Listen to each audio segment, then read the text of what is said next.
Okay. The question is how you determine the rivets. Okay.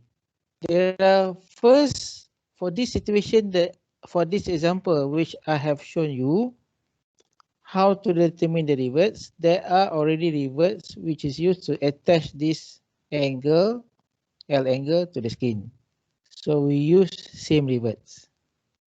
In this example, the rivet is 4 millimeter in diameter. If for the vertical flange you do not have the rivets there, you install new rivet, universal head.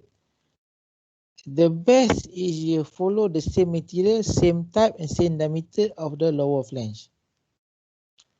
But if happen to be both rivets are not specified, you're installing new rivets, you have to go to the table again to determine based on the total thickness, they will give you the minimum diameter rivet to be used for the total thickness or doubler plus the original skin.